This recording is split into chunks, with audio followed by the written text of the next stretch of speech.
Bienvenue sur Malaika, le magazine de la femme africaine et chrétienne. Aujourd'hui, nous revenons avec un nouveau sujet, tout particulièrement pour nous les chrétiens, alors restez à l'écoute pour découvrir le sujet du jour.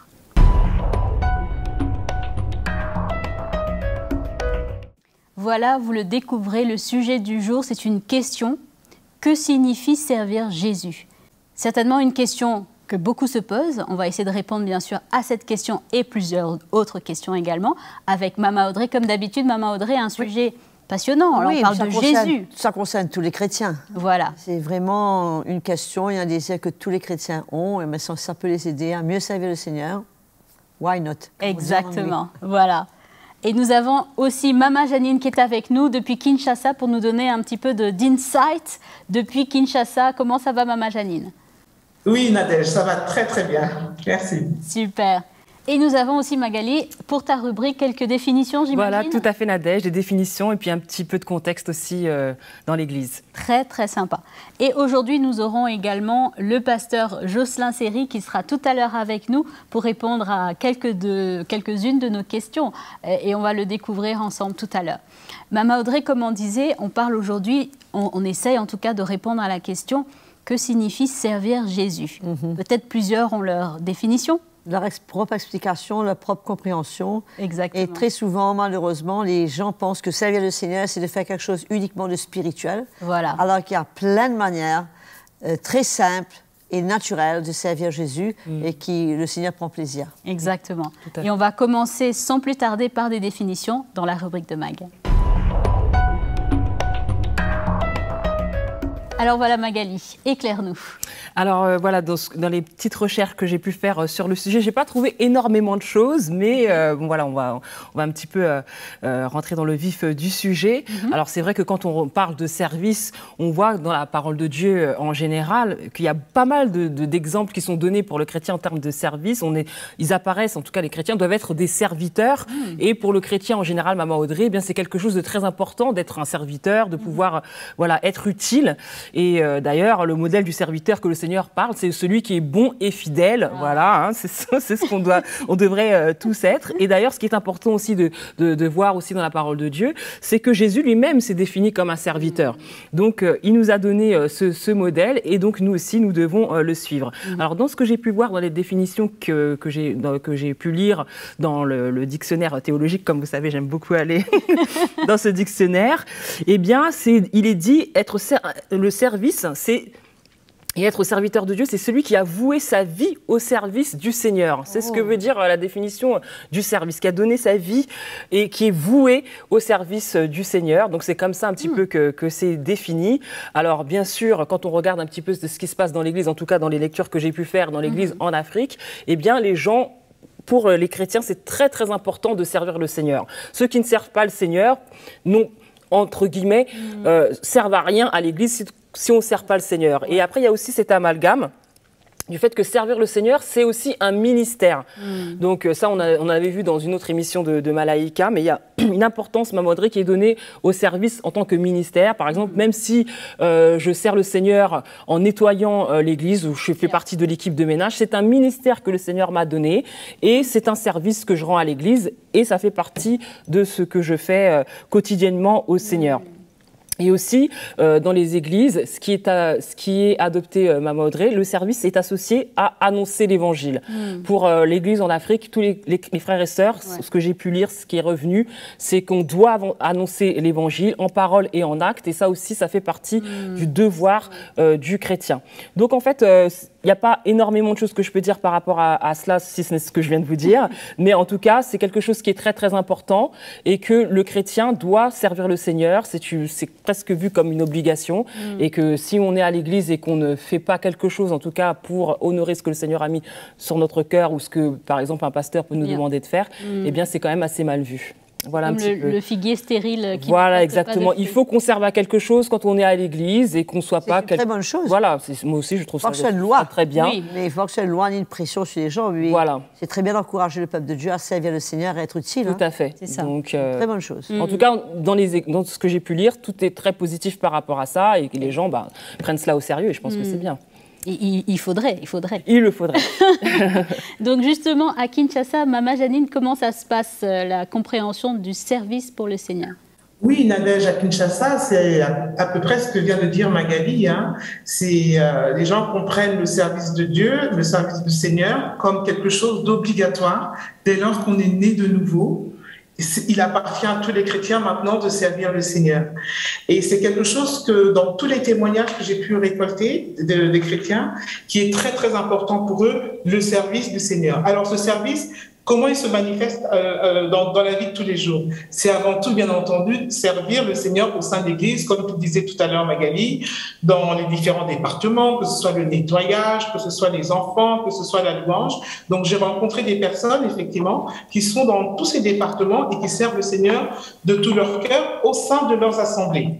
Mais dans les témoignages que j'ai pu avoir, deux personnes m'ont dit, un peu ce que disait Maman Audrey au début, que leur service ne se limite pas seulement à l'Église, mais que de plus en plus, elles réalisent que le Seigneur les appelle à les servir, même à l'extérieur de l'Église. Par exemple, une sœur me disait qu'elle avait à cœur, le Seigneur lui mettait souvent à cœur de pouvoir s'occuper des enfants qui sont dans la rue. Parce qu'à Kinshasa, il y a un grand phénomène d'enfants de la rue.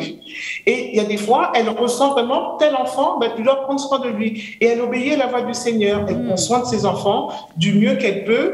Et pour elle, c'est aussi servir Jésus. Un autre frère aussi, me disait qu'il était, lui, il est vraiment engagé dans tout ce qui est prédication et évangélisation de rue. Et il évangélise donc souvent dans la rue, il parle de Jésus et les gens acceptent le Seigneur souvent au travers de tout ce qu'il peut partager. Et un jour, comme ça, dans la rue, il était en train de faire son ministère, d'évangéliser, d'annoncer le salut par le nom de Jésus-Christ. Il a vu une femme assez âgée qui portait 2 bidons d'eau et ça paraissait très, très lourd. Et là, il a ressenti très clairement qu'il devait arrêter de prêcher et d'aller aider cette femme, l'aider à porter ses bidons. Alors au début, il a un peu lutté, mais au fait, il a obéi à la voix du Seigneur. Il a pris les 2 bidons de cette femme et il l'a accompagnée jusqu'à son domicile. Et il me dit, son domicile était très, très loin. Et il s'est demandé, mais comment elle aurait fait toute seule pour aller jusqu'à son domicile? Et quand il est arrivé, il a vraiment eu le sentiment d'avoir obéi à la voix du Seigneur. Ça demandait qu'il arrête de prêcher pour venir prendre soin de cette vieille dame et l'emmener à transporter ces 2 gros bidons d'eau. Et il était vraiment en paix avec ça parce que pour lui, il avait répondu à ce que le Seigneur avait mis dans son cœur et ça fait partie du service. Super. C'est clairement ce qu'on entend, même de la définition de Magali et ce que Maman Janine est en train de dire. Maman Audrey, finalement, servir le Seigneur, c'est de faire ce que Dieu nous demande de faire. Oui, c'est de se mettre à disposition du Seigneur, de mettre notre talent, de mettre notre temps, de mettre notre appel, nos dons au service du Seigneur et on est à disposition. Il n'y a rien de spécial, il ne faut pas absolument que ce soit quelque chose de très spirituel, ça peut être n'importe quoi. Et pour moi, en ce qui me concerne, même ce frère dont Janine parlait, Maman Janine, je ne crois même pas que tu as besoin d'entendre la voix du Saint-Esprit. Je veux te dire, tu vois une femme qui transporte des bidons d'eau, c'est tout à fait naturel que tu dois l'aider à le faire et il n'y a même pas besoin de ressentir une satisfaction personnelle, puisque c'est tout à fait naturel qu'on le fasse, qu'on est là pour aider les gens. Je dis toujours, on doit servir le Seigneur avec tout ce que le Seigneur met devant nous. On ne peut pas prévoir nos journées, on ne peut pas prévoir ce que le Seigneur met devant nous. Ce sont les choses que le Seigneur nous appelle à faire ce jour-là. Et on doit le faire de tout notre cœur. Comme le bon Samaritain qui s'est arrêté et qui a rencontré le besoin immédiat qui était devant. Exactement. Il ne faut pas juste... Il y a quelque chose qui se passe, il faut que je demande à mon pasteur, il faut que je demande à quelqu'un si c'est OK. Est-ce que je dois faire ça? Non, si c'est devant toi. Bien sûr. Bien sûr. Et justement, nous avons le pasteur Jocelyn Seri qui veut nous donner un petit peu plus de détails concernant justement la question « Que signifie servir Jésus ?» Pasteur Jocelyn. Alors, servir le Seigneur, c'est un sujet qui est très vaste, on pourrait en parler pendant des heures. Mais c'est sûr que la parole de Dieu ne nous encourage pas à nous mettre dans une position de stérilité, de passivité, puisque la Bible nous montre dans plusieurs passages. Par exemple, dans Luc chapitre 1, lorsque Zacharie prophétise sur la venue du Seigneur, il parle de l'œuvre que le Seigneur va accomplir pour nous sauver. Et au chapitre 1, verset 74, Zacharie dit que le Seigneur va nous permettre, après que nous serions délivrés de la main de nos ennemis, de le servir sans crainte. Et donc, servir, c'est dans la suite logique du salut. On est sauvé et le but, c'est de servir Dieu. On n'est pas sauvé pour se mettre dans une salle d'attente attendant le jour où on va aller vers le Seigneur. Mais nous sommes là pour porter du fruit. C'est la même chose qui vient dans l'Épître aux Hébreux. Hein, quand l'auteur de l'Épître aux Hébreux nous parle du sang de Christ qui purifie notre conscience, cette épître nous dit le sang de Christ purifiera notre conscience des œuvres mortes afin que nous servions le Dieu vivant. Donc le but, c'est toujours de servir le Seigneur. Que ce soit le peuple d'Israël, quand ils sont sortis d'Égypte, Dieu avait dit qu'ils sortiront pour servir le Seigneur. Ça se trouve dans Actes chapitre 7, c'est Étienne qui en parle. Et que ce soit dans le Nouveau Testament, l'encouragement qui est fait aux chrétiens, c'est bien sûr de servir le Seigneur, c'est-à-dire de mettre notre vie à la disposition du Seigneur pour accomplir sa volonté, pour le glorifier, parce que Dieu a besoin des membres de notre corps, il a besoin de notre vie pour le représenter, pour manifester son cœur. Il nous a donné une langue qui a besoin d'être édifiée dans les choses de Dieu, pour parler de sa part. Il nous a donné un corps pour que nous puissions servir, porter notre énergie dans le service du Seigneur, au service des autres, et servir le Seigneur, bien sûr.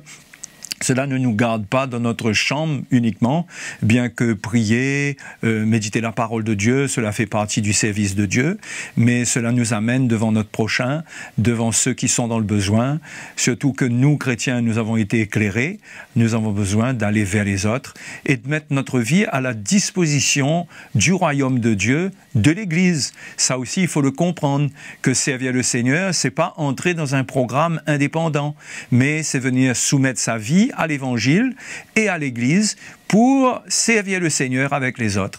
Et c'est de cette manière qu'on sera heureux d'être chrétien. La stérilité et l'oisiveté ne procurent aucun bonheur aux croyants. Voilà ce que je pourrais dire sur cette question. Incroyable. Et c'est tellement riche, c'est riche d'enseignements et il y a tellement d'éléments, Maman Audrey, qu'on pourrait relever dans ce que le pasteur Jocelyn est en train de dire. Et j'aime bien par quoi il commence. Il dit le service pour le Seigneur est la suite logique de la nouvelle naissance. Amen. Donc finalement... Personne qui est nouveau est appelé à servir le Seigneur. Voilà. C'est sûr. Mais c'est peut-être pas uniquement réservé pour servir le Seigneur. On ne sait pas de qui le Seigneur peut utiliser, qui le Seigneur peut se servir de quelqu'un. Ça, c'est autre chose. Dans une situation où il n'y a personne d'autre. Bien sûr. Dieu est souverain. Bien sûr. Et je pense que c'est très important aussi de qualifier que qui peut servir le Seigneur, ben, c'est les jeunes, c'est les enfants, bien sûr, c'est les femmes, c'est les vieux. Je veux dire, c'est pas nécessairement des grandes tâches, mais un enfant qui chez lui ressent le besoin d'aider sa maman parce qu'il aime Jésus et qui change son cœur que le Seigneur lui dit d'aider sa maman, ben, il sert le Seigneur. Exactement. Il sert le Seigneur. C'est pas uniquement dans le contexte de l'Église, mais c'est aussi dans notre travail, dans notre maison, sur la rue. Comme nous avons vu ce monsieur aider quelqu'un qui transportait des bidons d'eau. Donc, peu importe là où nous sommes, nous pouvons être des instruments et on peut être des serviteurs du Seigneur et faire ce que le Seigneur met sur notre cœur ou répondre tout de suite à un besoin qui est devant nous. Mais on le fait pour le Seigneur. Bien tout sûr. ce que vous faites, faites-le comme de bon cœur, comme pour le Seigneur. Pour le Seigneur. Donc, quand on le fait comme ça, on sert le Seigneur. Ah, justement, ça m'emmène à ma prochaine question, où j'ai déjà un élément de réponse avec Maman Audrey, mais on était en train de parler du comment. Parce que là, on parle de servir de bon cœur comme pour le Seigneur. Justement, pasteur Jocelyn, pour continuer avec cette question, comment, dans quelle attitude est-ce qu'on devrait servir le Seigneur ? Ah ben, c'est sûr qu'on ne peut pas servir le Seigneur comme on veut, selon les idées qui nous passent dans la tête. On a besoin d'être instruit dans la parole de Dieu pour connaître la pensée du Seigneur à ce sujet. Mais je dirais qu'il y a une chose qui est tout d'abord très importante, c'est que notre service doit rester cohérent avec notre vie. C'est-à-dire qu'on ne peut pas venir dire des choses, servir Dieu, avec une vie qui n'est pas conforme à la volonté de Dieu. Hein. Par exemple, on l'a lu tout à l'heure, ou peut-être que je ne l'ai pas lu, au verset 75, suite à la libération qui permet qu'on puisse servir Dieu sans crainte, Zacharie dit « en marchant devant lui dans la sainteté et dans la justice tous les jours de notre vie ». Donc, si on n'a pas pour base et pour fondement une vie qui est sainte et qui est juste, comment allons-nous servir le Seigneur? C'est pour cela que je parle de cohérence. On ne peut pas servir Dieu en marchant dans les ténèbres, servir le Dieu qui est dans la lumière. On ne peut pas prétendre à cela. Hein? Donc c'est important, je crois que c'est un point qui est important. Ensuite, notre service doit reposer sur la révélation de la saine doctrine, sur la vérité. Hein, comme je le disais au départ, on ne peut pas servir le Seigneur en faisant les choses comme nous le voulons. Ça ne glorifie pas Dieu. Et on ne portera pas de fruits. Ça sera totalement inutile et ça va même amener la confusion. Donc c'est très important, ces deux points-là. Rester cohérent en ayant une vie qui est sainte, qui est juste, qui est dans la lumière. Et puis avoir un service qui repose sur la saine doctrine. Il faut la révélation de la saine doctrine pour servir le Seigneur. La barre est haute, là, Maman Audrey, quand j'entends... Dans le domaine spirituel, c'est ça. Oui, mais c'est certain que je donne la révélation de la Sainte Doctrine. Si je veux servir le Seigneur pour encourager les chrétiens, pour partager l'Évangile, pour emmener quelqu'un au Seigneur, pour encourager quelqu'un qui est condamné, quand ça touche au côté spirituel. Mais pour servir le Seigneur dans les tâches de tous les jours, je n'ai pas besoin d'être dans la Sainte Doctrine. Si je veux aider ma maman à faire la vaisselle, je sens que c'est le Seigneur qui me le demande. Si je veux aider ce monsieur pour le bidon d'eau, mais c'est surtout le cœur du Seigneur. C'est important d'avoir le cœur du Seigneur, et ça vient de la Sainte Doctrine que nous entendons. C'est de savoir qu'on ne spiritualise pas tout, on n'est pas là pour juste se mettre la barre très haute, mais on peut servir le Seigneur dans des choses très simples de la vie de tous les jours. Et comme on dit que la main gauche ne sait pas ce que la main droite fait, qu'on n'a pas besoin de se vanter de ces choses. Exactement. On le fait parce qu'on aime le Seigneur, on le fait parce qu'on aime notre prochain, on le fait parce qu'on a un cœur qui est touché, toujours, je dis, par les enfants, les femmes, les vieux, les animaux. Bien sûr. Peu importe quelle situation qui est devant nous, là où il y a une souffrance, où il y a un besoin, bien sûr. Ah ben, on est appelé à pouvoir servir le Seigneur. C'est ce que Jésus aurait fait. Exactement. Qu'est-ce que Jésus aurait fait? C'est ce qu'il aurait fait. On est appelé à faire tout ce que Jésus aurait fait dans toutes les situations de la vie. Et ce qui est intéressant dans ce qu'il partage, pasteur Josselin, ce que tu partages, ce qui est intéressant, c'est aussi cette notion d'intégrité. C'est-à-dire que la personne qui, je prends un exemple pratico-pratique, qu'il va nettoyer l'église ou va balayer l'église alors qu'il ne le fait pas chez lui, il y a un problème d'intégrité. Bien sûr. C'est ça, ce point-là aussi qui est intéressant, qui est intéressant à mentionner dans la cohérence. Oui, en même temps,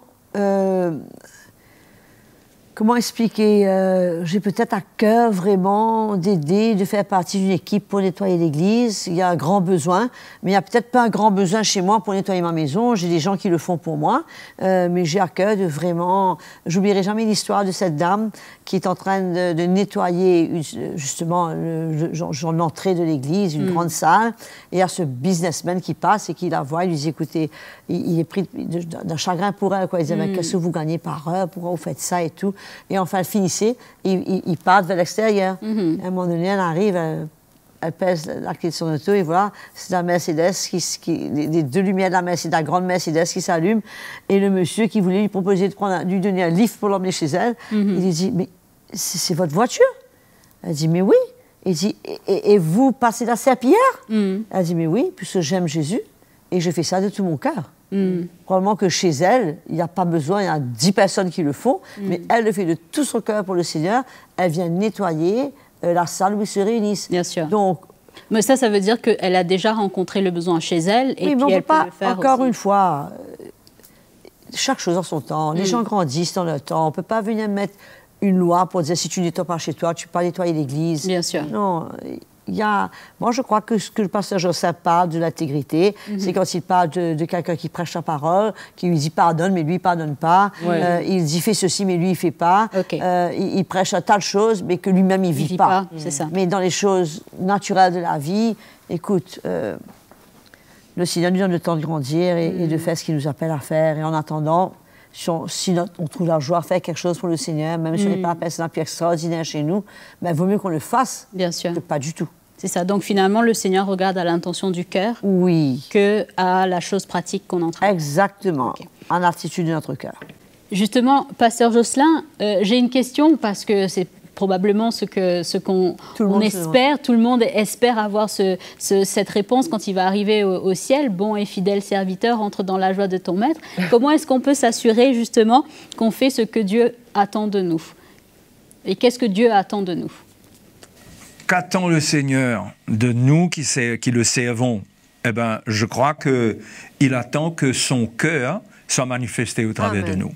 Parce que ce qui est important pour le Seigneur aujourd'hui dans notre service, c'est que son cœur se manifeste dans notre vie, le représente, le glorifie. Ça, c'est très important. C'est pourquoi Jésus a parlé, et tu as mentionné, le fait que le Seigneur, il accueille ceux qui sont de bons et de fidèles serviteurs. Le bon serviteur, c'est celui qui manifeste le cœur de Dieu. Et dans son cœur, il n'y a pas de dureté, il n'y a pas de légalisme. Il va servir le Seigneur dans un esprit de grâce et dans un esprit d'humilité. Et il se manifestera au travers de lui la bonté qui est en Dieu. Donc le Seigneur se reconnaît en cela et bien sûr qu'il y a une récompense. Et effectivement, la fidélité est attendue aussi du disciple, puisque Dieu a besoin de gens qui s'engagent, pas de gens qui s'engagent, qui se retirent et qui s'engagent et qui se retirent, mais des gens qui persévèrent. Et cette fidélité met en avant cette notion de prendre notre croix. De renoncer à nous-mêmes. On ne peut pas être fidèle sans renoncer à nous-mêmes. Donc, ces deux points sont révélateurs du service de Dieu. Et c'est, à mon avis, ça résume bien ce que le Seigneur attend de chacun de nous dans son service. C'est intéressant. Je ne sais pas si, Maman Janine, tu veux rebondir. Est-ce que c'est cela qui motive les chrétiens autour de toi à qui tu as parlé, de vraiment avoir cette réponse un jour du Seigneur, bon et fidèle serviteur, rentre dans ma joie? Oui, absolument, Nadège. Et d'ailleurs, c'est leur motivation à servir le Seigneur. Et dans les retours de témoignages que j'ai eus ici, les personnes me disent que pour servir le Seigneur, il faut accepter de le servir dans les moindres petites choses. C'est pour ça qu'on ne peut pas attendre tout le temps, avoir un grand ministère, un grand service. Ce qu'on veut, c'est servir le Seigneur dans les moindres détails pour qu'il puisse nous confier de plus grandes responsabilités ensuite. Et quand ce jour-là, on puisse l'entendre dire tu as été fidèle, même dans les moindres petites choses, en la joie de ton serviteur. Amen. De ton maître, pardon, fidèle serviteur. Amen. Justement, Maman Audrey, nous arrivons presque au terme de notre émission. Et je voulais justement te demander un dernier mot pour ceux peut-être qui se posent des questions. Est-ce que je suis assez digne pour servir, pour faire des choses que le Seigneur me demande? Qu'est-ce qu'on pourrait leur dire à ces personnes?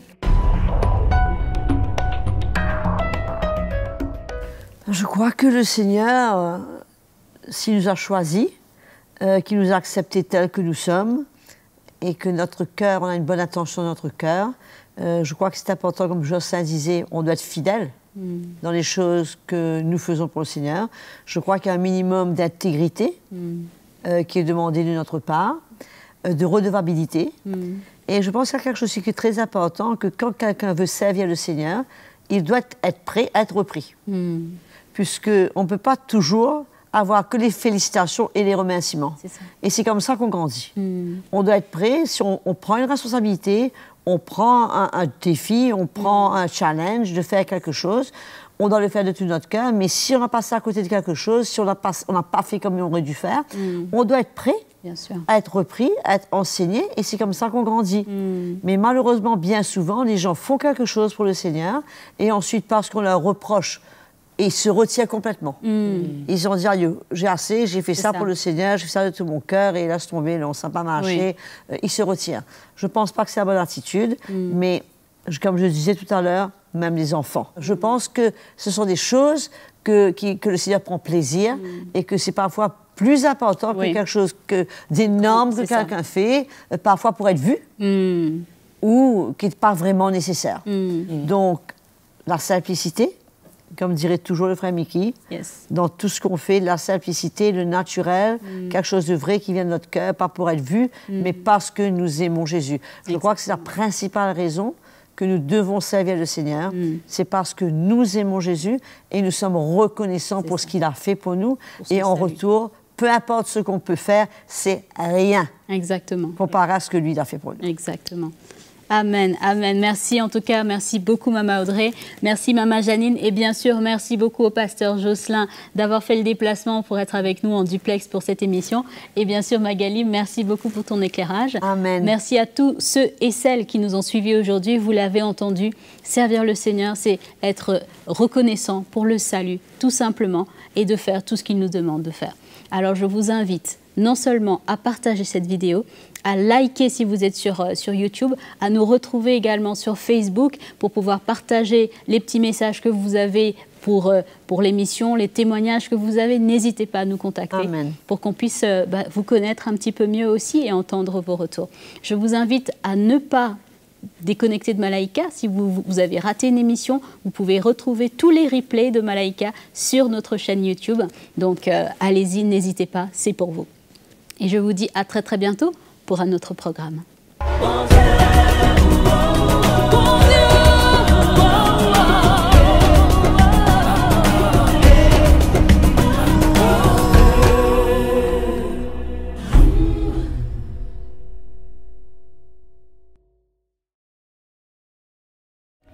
Salut à tous, merci en tout cas d'être là. Si vous avez été encouragé par cette vidéo, si vous avez été édifié par le programme Malaika, c'est très simple, APA.